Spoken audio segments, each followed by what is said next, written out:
Fear और phobia के हवाले से भी एक बड़ा अजीब सा कन्फ्यूजन पाया जाता है, और वो ये कि शायद फ़ियर और फ़ोबिया दोनों ऑलमोस्ट सेम, इनमें भी बहुत डिफरेंस है। वो इस तरह से कि फ़ियर का मतलब हुआ खौफ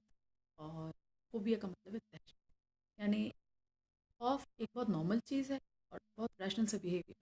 ये कहीं पे भी किसी को भी किसी भी वक्त महसूस हो सकता है। यानी अगर एक जगह 3 से 4 लोग बैठे हैं, तो अगर एक शख्स फ़ियर महसूस करेगा तो आसपास वाले भी उस सिचुएशन से फ़ियरफुल होंगे,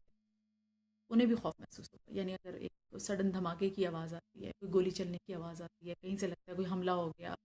या कोई कोई अननोन चीज़ यानी कि जानवर या कोई सांप निकल आया, अचानक कोई चीज़ निकल आई कि जिसमें एकदम डर लगेगा, या कुछ ऐसी सिचुएशन पैदा हो गई कि जिसमें भागम दौड़ है, खौफ है, तो ये चीज़ जहाँ एक पर्सन वहीं बैठे 3 या 4 जितने भी लोग हैं, वो भी उस चीज़ से फ़ियर महसूस कर रहे हैं, इसलिए एक नॉर्मल सिचुएशन है। लेकिन जो फ़ोबिया है वो पेशेंट के अंदर होता है, इस बात को समझिएगा। वो आपके सबकॉन्शियस माइंड में बहुत डीप रूटेड होता है। फोबिया एक ऐसी सिचुएशन है जो आपने खुद से किसी ड्यू टू एनी अननोन या नो अननोन रीजन, कोई भी हो सकते हैं, की वजह से आपके अंदर वो चीज़ डेवलप हो गई। उसमें बचपन के कुछ आपका माजी, कोई ऐसा कोई ट्रॉमा, कोई एकदम सडन थ्रेट, कुछ भी ऐसा हो सकता है जिसकी वजह से वो चीज़ वहाँ पे हैंग हो गई है, वो इमोशन वहाँ पे हैंग है, और वो चीज़ आपको बहुत उस सिचुएशन में एंग्जाइटी और पैनिक की सिचुएशन में रखती है। फोबिया में ये होता है कि वो पर्सन की जिसको फोबिया है, वो किसी पर्टिकुलर चीज़, सिचुएशन या माहौल से खौफ रखता है। इन केस अगर ये लोग अ, किसी ऐसी जगह जाएं जहाँ हाइट है, या अगर इन्हें जहाज़ में सफ़र करना पड़ जाए, या ये मुख्तलिफ पेशेंट्स के मुख्तलिफ प्रॉब्लम्स हैं, या कोई क्रॉलिंग एनिमल यानी छिपकली, सांप, ये उसकी क्रॉलिंग बाकायदा, बेशक वो दीवार पर है, इनसे दूर है, या ये उसे फ़ोटो में देख रहे हैं, या टेलीविज़न पर देख रहे हैं, अपने पास कंप्यूटर में कहीं पे भी देख रहे हैं, किसी डिवाइस पे, इन्हें बाकायदा उसकी क्रॉलिंग सचमुच में ये अपने सेंसेस में फ़ील करेंगे, और अपने बॉडी के ऊपर इसकी क्रॉलिंग करने से फ़ील करेंगे कि जैसे उनके जिस्म पे चल रही है। इतना वो डीप रूटेडली उस चीज़ को किसी ऐसी जगह जाते जहाँ सफोकेशन हो, ऐसा पेशेंट घबराएगा। ये भी एक फोबिया की अलामत है, जहाँ कई सारे लोग, खासतौर पे लिफ्ट लिफ्ट में, अगर आपको लिफ्ट पे सवार होने का फोबिया, तो आप स्टेयर्स को प्रेफरेंस देंगे, आप लिफ्ट में नहीं जाएंगे। हाइट का फोबिया है, यानी ऊंची जगह से डर लगता है, तो चाहे वो फ्लैट प्लेस हो, कोई पहाड़ की चोटी ना भी हो, आप फिर भी उतना ही खौफ महसूस करेंगे।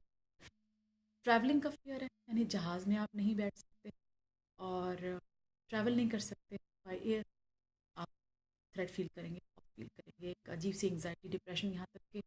उस सिचुएशन में अक्सर पेशेंट बेहोश हो जाता है अगर उसे उसकी विल या मर्जी के अगेंस्ट कुछ करने को कहा जाए। अब ये दो सिचुएशन आपको मैंने बता दी कि फियर रैशनल बिहेवियर है, और जो फोबिया है वो इरेशनल। फियर और फोबिया के लिए क्या किया जा सकता है, क्या होना चाहिए कि ये चीज़ ओवरकम की जा सके, दोनों के लिए मैं आपको सॉल्यूशन इस वीडियो के एंड पे बताऊंगी। लेकिन सबसे पहले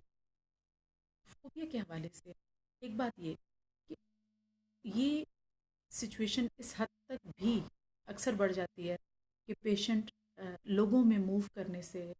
और घर में से निकलने से भी कासिर हो जाता है।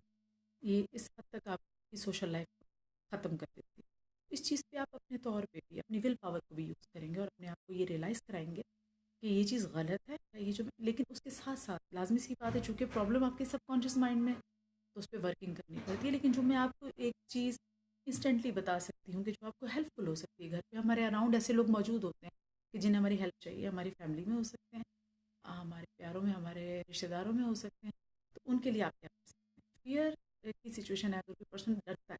नहीं किसी मखसूस चीज़ से नहीं डरता, फोबिया मैं आपको बता चुकी हूँ, मखसूस चीज़ का खौफ है, उस सिचुएशन का खौफ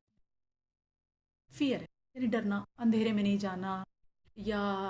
अकेले कहीं नहीं नहीं निकलना, या नए नए ये चीज़ ऐसे, किसी भी चीज़ का खौफ, या कोई आ ना जाए, इस तरह से कोई भी डर, या लाइट जलाकर सोना, ये चीज़ें मतलब जो बच्चों में या थोड़े एडल्ट्स में ये चीज़ें पैदा होती हैं, उसके लिए आप ये करें कि जो पेशेंट इस तरह का बिहेवियर शो करता है खौफ वाला, उसके लिए आप उसके रूम में रेशम की 3 पट्टियाँ, 3 मुख्तलिफ रंगों में, यानी लाल, नीला और हरा, 3 कलर्स में रेशम की 2-2 इंच की पट्टियाँ आपके पास होनी चाहिए। अगर रेशम यानी रेशमी पट्टी अवेलेबल नहीं है, तो आप ये जो कागज़ की 3 पट्टियाँ लेकिन डार्क कलर्स में 3 होनी चाहिए। या आप थोड़े फासले से पेशेंट के सामने की दीवार पे चिपका दें या मिड में लटका दें कहीं पे, कि जहाँ उसकी नज़र उस पे इरादतन वो उस पे नज़र डाले और नज़र पड़ती रहे, और प्रेफरेबली उसे देखते देखते वो सो जाए। उठे तो भी उसकी नज़र उस पे पड़ेगी, ऑब्वियसली वो उसके सामने है। ये उसके लिए करें। और जो पेशेंट आपका फोबिया का शिकार है, उसके लिए उसके रूम में आप ऐसी जगह जहाँ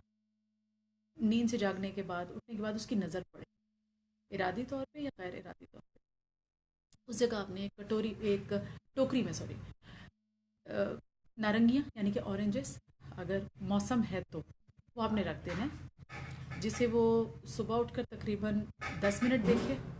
और उसके बाद वो अपनी डेली रूटीन के काम है जो भी है वो कर सकता है। जानबूझ के उसे बार बार देखने की ज़रूरत नहीं है, लेकिन अगर आते जाते नज़र पड़े तो बहुत अच्छा, लेकिन सुबह उठ के 10, वो अवेलेबल नहीं है, उस चीज़ का मौसम नहीं है, तो पिंग पोंग की बॉल्स के ऊपर ऑरेंज कलर करवा के उसे आप टोकरी में उसी मैनर में भर के रखेंगे उसी तरह से, और उस रूम में होनी चाहिए जहाँ पे पेशेंट मौजूद है। वो उठने के बाद, ये नींद से उठने के बाद करना है, उसे 10 मिनट तक उसने ये नहीं है कि पल के नहीं झपका सकता, पल के झपकाए, लेकिन थोड़ा कॉन्सेंट्रेशन से उसको देखें। तो फियर और फोबिया, ये दो टेक्निक्स है उसके लिए, उससे ये ओवरकम हो जाता है।